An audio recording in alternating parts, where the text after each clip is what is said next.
बिस्मिल्लाहिर्रहमानिर्रहीम। Dear students, अस्सलाम वालेकुम। जैसा कि पिछली वीडियो में आपने नेफ्रॉन के स्ट्रक्चर को स्टडी किया, हमने नेफ्रॉन के मुख्तलिफ हिस्सों को देखा, तो आज हम किडनी की फंक्शन को देखेंगे कि किस तरह हमारे गुर्दे हमारे खून में से फासद मादों को निकालते हैं। तो किडनी का जो एक्सक्रीटरी फंक्शन है, यानी इस फासद मादों को निकालने का जो फंक्शन है, इसको हम मुकम्मल स्टडी करेंगे इस वीडियो में। इस वीडियो को एंड तक देखें और मेरा चैनल सब्सक्राइब करें। तो सबसे पहले, जैसा कि आपने पिछली वीडियो में देखा कि functional unit of kidney is nephron. Nephron छोटी छोटी नालियां हैं जिनमें ब्लड की फिल्ट्रेशन होती है और ब्लड में से फासद मादों को निकाला जाता है। फासद मादों को निकालने के लिए नेफ्रॉन के अंदर किडनी का तमाम फंक्शन जो है वो इसमें परफॉर्म होता है।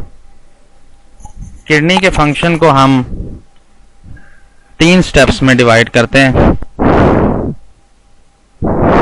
Function of kidney comprise of 3 steps.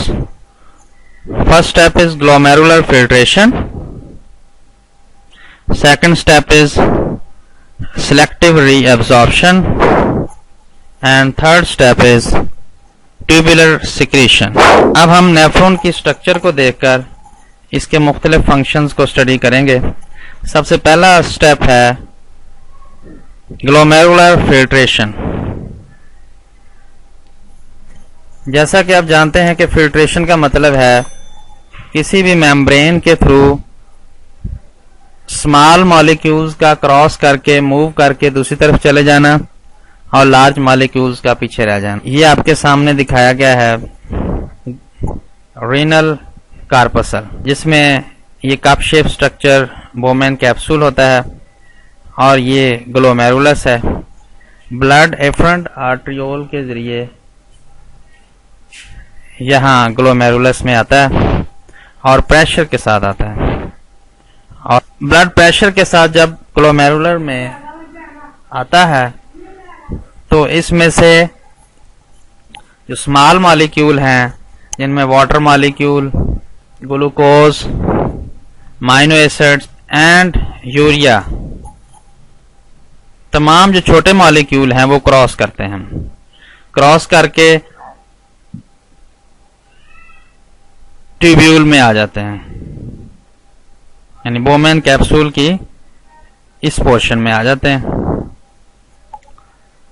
तो इस अमल में फिल्ट्रेशन का जो अमल होता है, इसमें प्रेशर फिल्ट्रेशन होती है और इसमें 2 किस्म के मादे जो हैं वो क्रॉस करके ब्लड में से ट्यूब्यूल में आ जाते हैं। कुछ मुफीद मादे भी होते हैं और कुछ फासद मादे भी होते हैं। तो फिल्ट्रेशन का जो अमल है ये सिलेक्टिव नहीं होता, इसमें तमाम छोटे मॉलिक्यूल जो है वो क्रॉस करके ट्यूब्यूल में आ जाते हैं। जैसा कि आप शक्ल में देख रहे हैं कि इसमें मॉलिक्यूल क्रॉस करके ग्लोमेरुलस से बोमेन कैप्सूल में आ जाते हैं। बोमेन कैप्सूल के अंदर लूमेन जो है, जो खाली जगह है, इसमें आ जाते हैं, इससे आगे ट्यूब्यूल में चले जाते हैं। और जो फिल्ट्रेशन के बाद जो मटेरियल आगे पास आउट हो जाता है उसे फिल्ट्रेट कहते हैं, glomerular filtrate. Next, glomerular filtrate इस ट्यूब्यूल में आ जाता है, रीनल ट्यूब्यूल के इस पोर्शन में, जिसे प्रॉक्सिमल ट्यूब्यूल कहते हैं। इसमें water, glucose, amino acid, ions, salts और दूसरे मटेरियल जो है वो आ जाते हैं, और यूरिया भी। अब यहाँ पे एक बात समझने की है कि यहाँ पे जो फिल्टर होते हैं मादे, वो मुफीद मादे भी होते हैं और फासद मादे भी होते हैं। तो मुफीद मादों को वापस लाने के लिए नेक्स्ट स्टेप होता है ट्यूबुलर रीअब्जॉर्प्शन या सिलेक्टिव रीअब्जॉर्प्शन। जैसा कि आपको दिखाया जा रहा है कि एक ब्लड आर्टरियोल जो है दोबारा कैपिलरीज में तकसीम होकर इसको ये सराउंड करती है। ये कैपिलरीज का नेटवर्क जो है ये इसीलिए है कि जो ज़रूरी मादे हैं या मुफीद मादे जो ब्लड में से एस्केप आउट होकर आगे रीनल ट्यूब्यूल में चले गए हैं उनको वापस लाना बहुत ज़रूरी है। तो इस वापसी के अमल को रीअब्जॉर्प्शन कहते हैं, सिलेक्टिव रीअब्जॉर्प्शन, यानी दोबारा रीअब्जॉर्ब किया जाता है उन मादों को। इस स्टेप को कहते हैं selective reabsorption. Loop of Henle में 99% वाटर को दोबारा रीअब्जॉर्ब कर लिया जाता है, क्योंकि वाटर मॉलिक्यूल जो रिलीज होके रीनल ट्यूब्यूल में चले गए हैं उनको वापस ब्लड में शामिल कर दिया जाता है। इसे कहते हैं reabsorption of water. Ascending limb में आयंस को वापस लाया जाता है और डिसेंडिंग लिम्ब में वाटर मॉलिक्यूल्स की रीअब्जॉर्प्शन हो जाती है।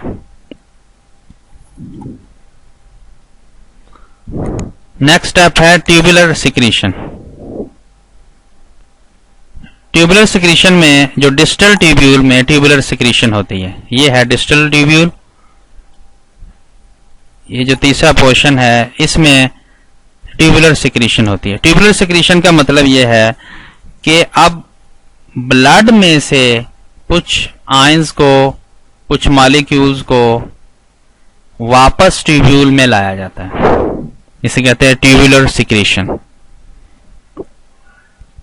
कुछ आयंस को इसलिए वापस लाया जाता है ताकि यूरिन की पीएच को मेंटेन रखा जा सके और यूरिन को एक स्टेबल प्रोडक्ट के तौर पे निकाला जा सके। तो इसके लिए कुछ आयंस को दोबारा यूरिन में शामिल किया जाता है।